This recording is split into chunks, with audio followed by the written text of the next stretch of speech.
Alhamdulillah sudah hadir bersama kita saat ini Al-Ustaz Insinyur Beni Warlis MM.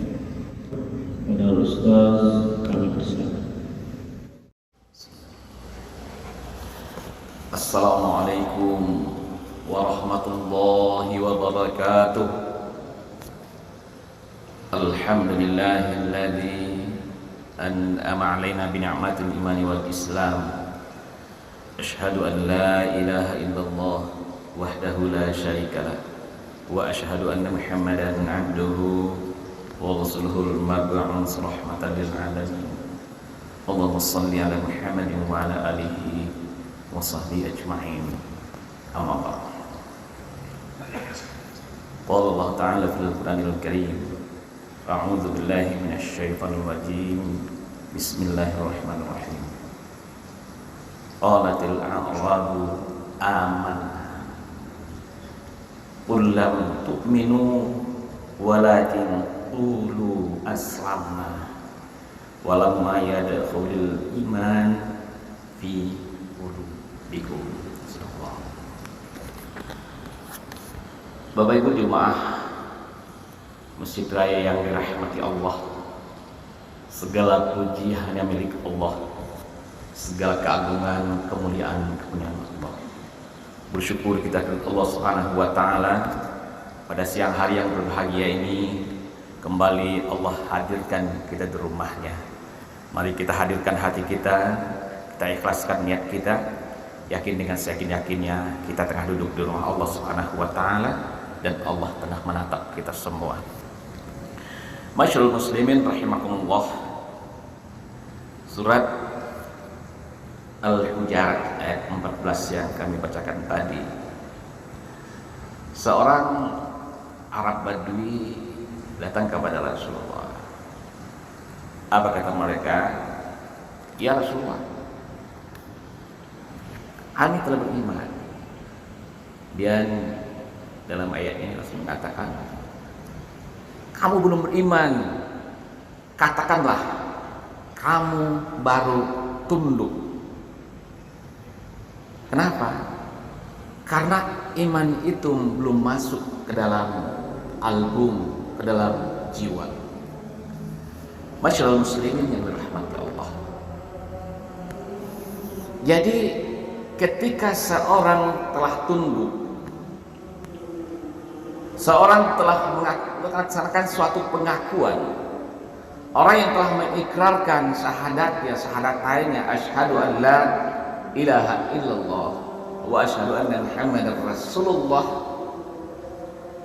itu dikatakan dia masuk ke dalam rumah Islam, dia menjadi seorang muslim.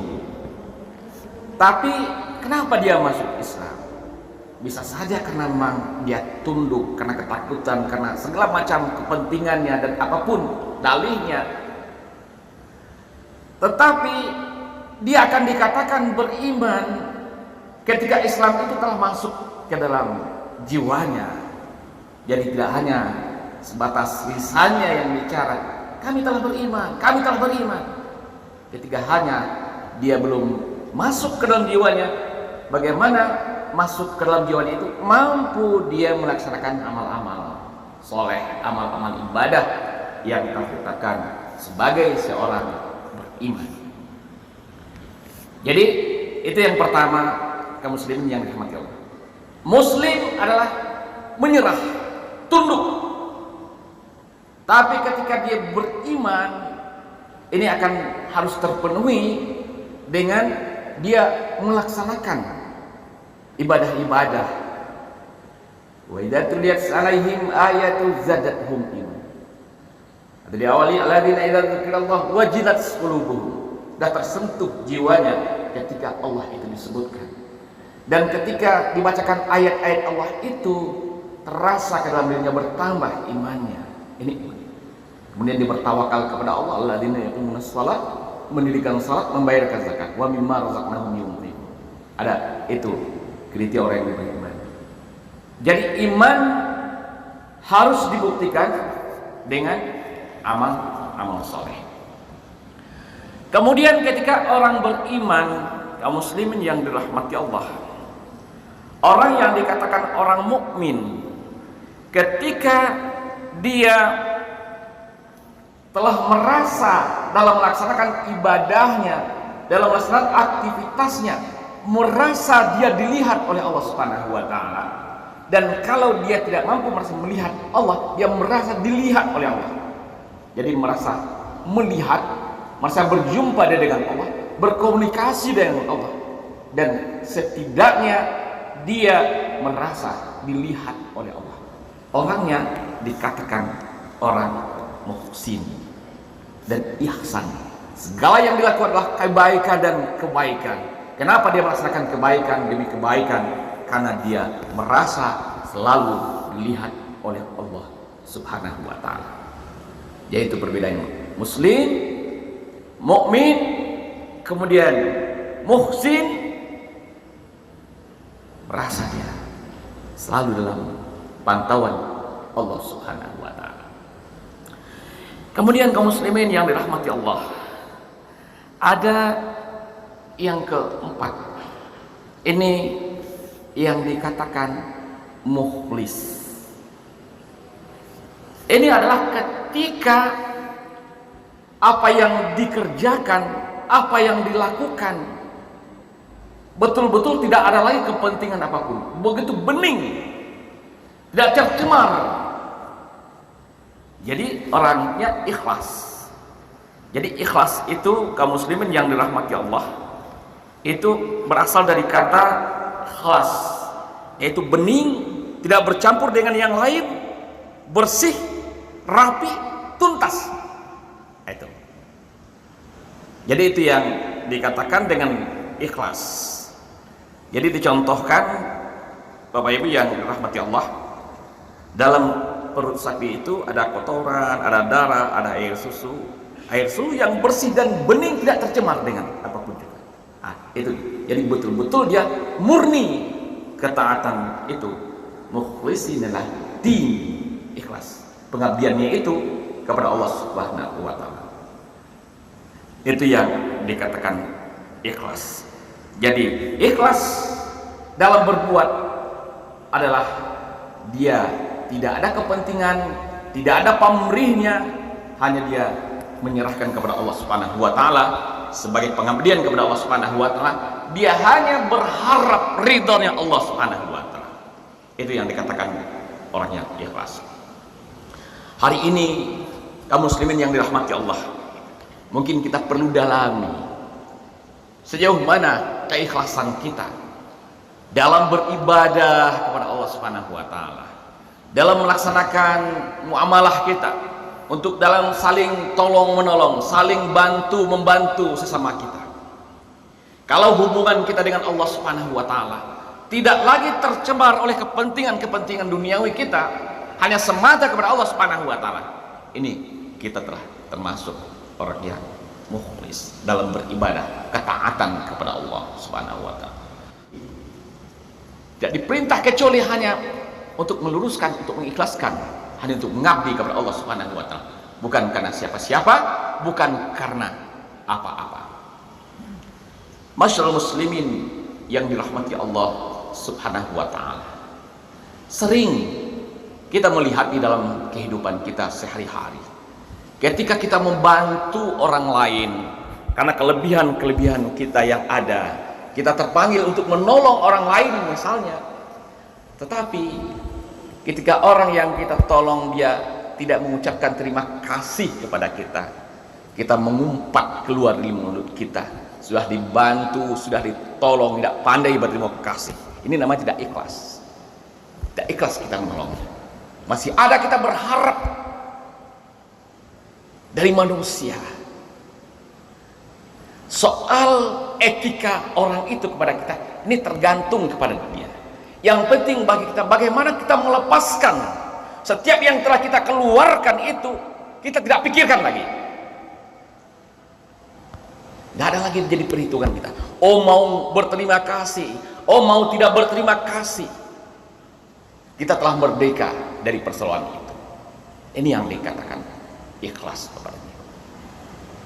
Jadi tidak ada kita berharap adanya umpan balik dalam setiap apa yang kita lakukan.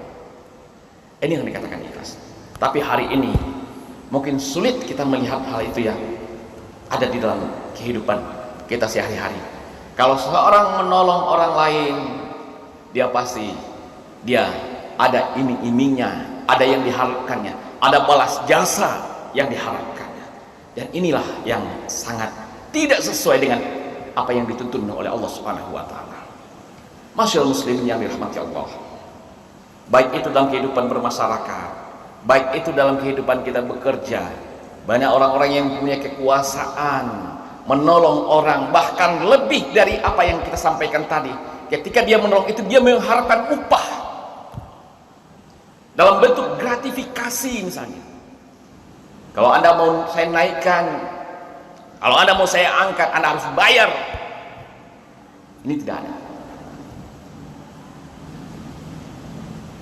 Kalau nanti Anda telah jadi seseorang, mendapatkan pekerjaan ini, Anda harus store kepada saya setiap bulannya. Ini juga tidak ada. Ini terjadi hari ini, Pak Ustaz. Jadi keikhlasan mudah kita ucapkan, ikhlas, ikhlas, udah ikhlaskan. Tapi hari ini sangat mahal kaum muslimin yang dirahmati Allah Subhanahu wa taala. Itu keikhlasan dalam berbuat, dalam beribadah, apalagi kepada Allah Subhanahu wa taala. Kemudian bagaimana juga keikhlasan dalam menerima kenyataan yang datang untuk kita. Kalau tadi kita berbuat, kalau sekarang yang kedua, ikhlas menerima kenyataan dan sesuatu yang telah terjadi untuk diri kita. Tidak semua yang kita upayakan, yang kita kerjakan akan mendatangkan hasil sesuai dengan harapan kita. Ketika dia tidak sesuai dengan harapan kita, ini di situ juga kita harus mengikhlaskan, ridha terhadap apa yang telah terjadi. Ketika kita telah melaksanakan sesuatu semaksimal kita, faiza azamta fatawakkal Allah. Kita berbuat maksimal, kemudian hasilnya kita serahkan kepada Allah Subhanahu wa taala. Ketika itu telah terjadi, yang kita perlukan adalah keikhlasan untuk menerima kenyataan yang ada. Masyaallah muslimin, diterima tidak diterima, kalau sesuatu sudah terjadi, kita mau apa? Ketika kita tidak terima, jiwa kita tidak akan tenang, kita akan terjadi gejolak di dalam diri kita. Tetapi ketika kita menerima kenyataan satu hal dalam diri kita, kita akan tetap damai, kita akan tetap tentram, dan jantung kita pun akan berdetak dengan tetap teratur dan rapinya. Tensi kita tidak akan naik, gula darah kita tidak akan naik, kolesterol kita tidak akan naik, karena kita menerima dengan ikhlas apa yang sudah terjadi. Dan ketika kita tidak menerima dengan ikhlas, dia juga sudah terjadi, kita akan dua kali kerugian kita. Yang pertama, dia tidak akan terulang ketika itu. Yang kedua, jiwa kita tidak akan damai, tidak akan tentram, dan akan menimbulkan penyakit-penyakit di dalam diri kita, dan akan berakibat kepada dalam diri kita. Apakah itu karena stres, stroke, naik gula darah, asam urat, dan semuanya. Ini adalah dampak dari ketidakikhlasan menerima kenyataan dalam hidup kita.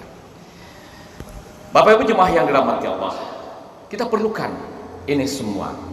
Menjadi orang yang ikhlas, menjadi orang yang muhsin, menjadi orang mukmin, menjadi orang muslim, adalah rangkaian-rangkaian yang tidak bisa terpisahkan satu persatu. Kemudian yang terakhir, kaum muslimin yang dirahmati Allah Subhanahu wa taala, yang tertingginya inilah muttaqin. Adalah totalitas seorang yang muttaqin, adalah total di dalam hidupnya. Dzalikal kitab la raiba fihi hudal lil muttaqin. Dia mengambil petunjuk di dalam hidupnya adalah hudan yang dari Allah Subhanahu wa taala. Tidak ada lagi yang lain. Inilah pedoman hidupnya, hudal lil muttaqin, yang tidak dia ragukan lagi kebenarannya. Dzalikal kitab la raiba fihi hudal lil muttaqin. Itulah orang yang muttaqin. Dia menjadi orang yang yakin kepada Allah Subhanahu wa taala, alladzina yu'minuna bil ghaibi wa yuqimunas shalah wa mimma razaqnahum yunfiqun. Ini orangnya tidak ada keraguan, dia yakin kepada hari akhir, yakin kepada kita. Dan inilah yang akan menjadi orang yang derajat yang tinggi di sisi Allah Subhanahu wa taala. Inna akramakum indallahi atqakum. Dia seorang muslim, dia menjadi seorang mukmin, dia seorang menjadi muhsin, dia seorang menjadi mukhlis, dan yang kelima menjadi seorang yang muttaqin. Ada sebagai gabungan dari semuanya itu ada di dalam diri kita semua kaum muslimin yang dirahmati Allah. Itulah yang dikatakan muslim yang sempurna. Masyaallah muslimin yang dirahmati Allah Subhanahu wa taala. Mari kita mencoba satu persatu mengevaluasi di mana tingkatan kita hari ini. Kalau kita hanya baru tunduk kepada Allah Subhanahu wa taala, kita tidak ada terpanggil ketika dipanggil oleh Allah melalui azan di masjid-masjid dan musala-musala. Kita baru tunduk, kamu belum beriman karena belum masuk ke dalam dirimu. Kemudian kita belum berbuat maksimal dalam beramal, kita belum termasuk kepada orangnya. Berbuat baik segala kebaikan, kita belum termasuk kepada ihsan. Dan ketika kita masih banyak mengumpat dalam kehidupan kita, apa yang terjadi, banyak kekesalan dalam diri kita, kita belum menjadi orang yang ikhlas. Dan kita berharap kepada selain dari Allah, masih berharap kepada makhluk dalam hidup ini, kita belum termasuk menjadi orang yang ikhlas. Dan ketika kita masih mempedomani kitab-kitab yang lain, belum lagi merujuk kepada kitab Al-Quran yang diturunkan oleh Allah Subhanahu wa taala, kita belum termasuk kepada orang yang muttaqin. Masyaallah muslimin yang terakhir ini, mari ini kita coba mengevaluasi sejauh mana kita memahami Al-Quran, membaca Al-Quran. Jangankan memahami, membaca saja. Sudah berapa kali Al-Quran itu kita khatamkan? Tanya kepada diri kita sekarang.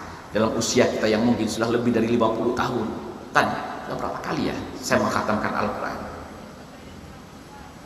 Mampukah saya mengkhatamkan 1 juz 1 hari? Kemudian mampukah saya mentadaburi Al-Quran?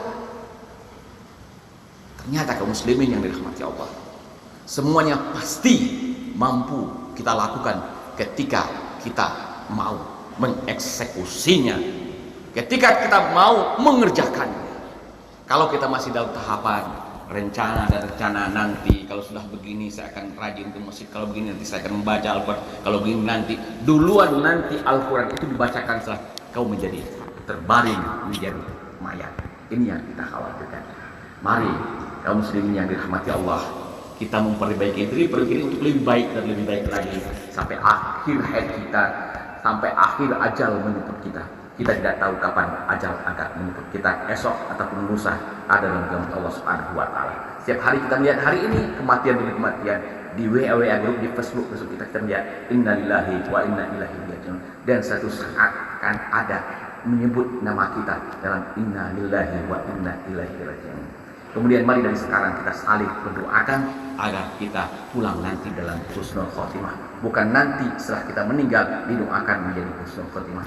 Sekarang saatnya kita saling mencintai, saling menyayangi, saling mendoakan agar pada saat nanti kita dipanggil dalam husnul khotimah. Banyak wabillahi taufiq wal hidayah. Wassalamualaikum warahmatullahi wabarakatuh.